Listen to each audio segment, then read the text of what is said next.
Hello everybody, this is Renata Carmen coming at you with another Fibro in 5, where I try my best to break down the many aspects of this very confusing invisible illness in little bite-sized bits that people can process without feeling overwhelmed.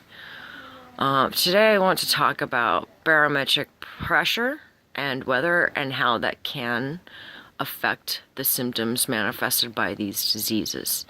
If you guys don't know what fibromyalgia is, do a quick Google search or check out some of my other videos where I talk about it. I've also got a couple blog posts at renatacarmen.com where I talk about it as well.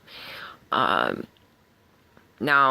a lot of people get really confused because these illnesses fluctuate in intensity, and doctors themselves don't even really understand why or how they happen or work, what they call the etiology of a disease. Sorry if I'm saying that word wrong.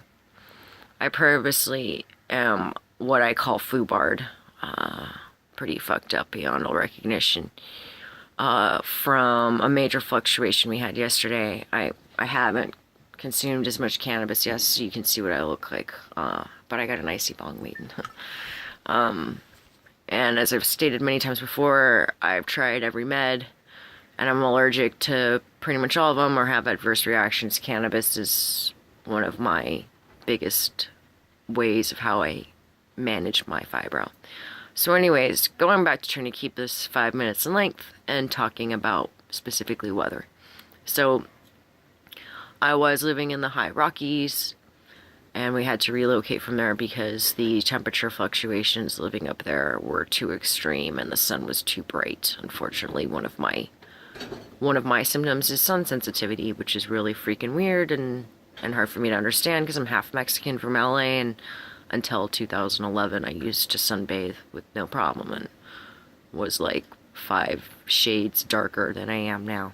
Anyways, so we moved to Vermont, where my man has family, and it's been better than it was in the Rockies, but we still will get these extreme temperature fluctuations sometimes. And yesterday, we went from like 67 down to, it's like in the 30s, and I am hurting so freaking bad, and I felt it coming on. Like, I almost like don't need to check the Weather Channel. Like, I check it as a validation because, no one's ever 100%. They're not either, but it just helps me to kind of clarify what I'm feeling in my body and stuff. And I almost get like kind of amped up as the storms come in, and I had like 2 days where I couldn't sleep, and then I crashed and burned yesterday as the storm came in and settled, and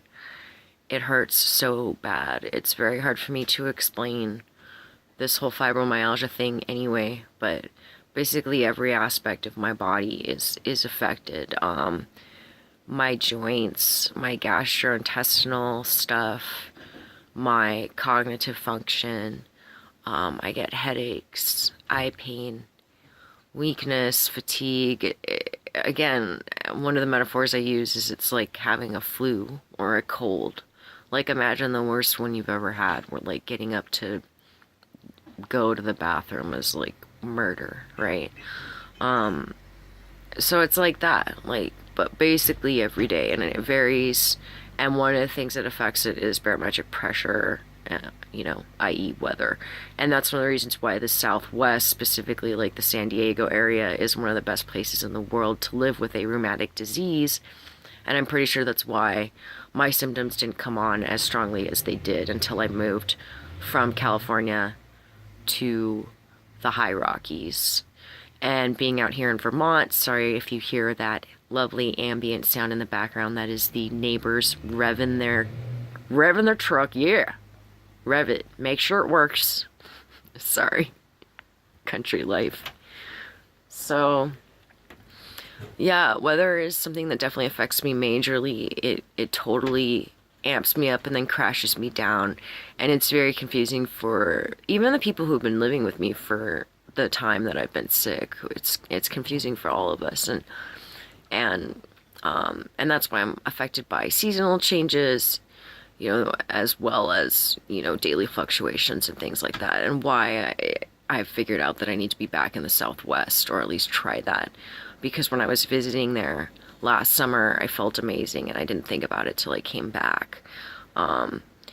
So, yeah, barometric pressure and fibromyalgia and other illnesses that fall under that umbrella, it's a big thing, and it really hurts, and it can be very confusing. It can be very inhibiting and disabling, can totally screw up plans, and basically all I can do is just pass out and sleep through it, because there's not a whole lot else that I can do once it gets that bad, and it was that bad yesterday, because the fluctuations are pretty extreme right now. So I hope this is helpful. Again, these videos are not seeking pity or anything like that. It's just trying to put information out there and help people understand these diseases a little better, at least from a grassroots, first-hand perspective. I consider myself a guinea pig, someone who tries things and then puts the information out there. And I've tried a lot of stuff, and I've documented a lot of things, including how weather affects us and things like that. And now I need to share this information. So that's the point, is awareness, not pity, and compassion. That's it. And if you don't understand, just understanding that you don't understand, that there's all realms of existence that we can't fathom until we go through it.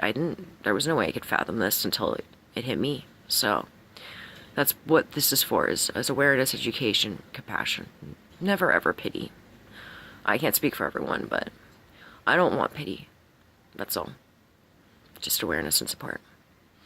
So, weather, fibromyalgia, definitely affects it. And I'm going to smoke some cannabis now and try to walk this off a little bit, try to do some stretching. And I might be passing back out after that. We will see.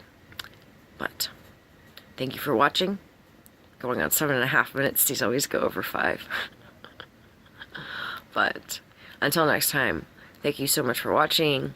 Go to renatacarmen.com for all kinds of stuff. I'm a polymath, as they say. So besides, an invisible illness advocate, I also am a massive gearhead. I work on cars. I do cosplay. I write. I dance. I do aerial. I do all kinds of stuff. And part of that is to try to inspire others who are undergoing similar circumstances, and to show that you can work through, push, and overcome stuff, even if it takes a lot of hard work and a lot of time and patience and baby steps. If you had asked me a couple years ago if I'd be aerialing from my doorway, I would have laughed in your face, because I was bedridden. And I still have moments where I am, like right now. Like right now, I can't believe that I aerial off the trapeze in my doorway, but you can do it. You can push through, and none of us is as smart as all of us. So if we all unite and all share our information, share support and love and compassion, then we can get through this and maybe find some more ways of treating these illnesses better. They're learning new stuff all the time that doesn't make it on the mainstream news, but if you read health news and science news, there's all kinds of exciting stuff they're learning about all the time. So much love to my fellow Spoonies, much love to anyone who watched this, to all those who support us, and until next time, love and light.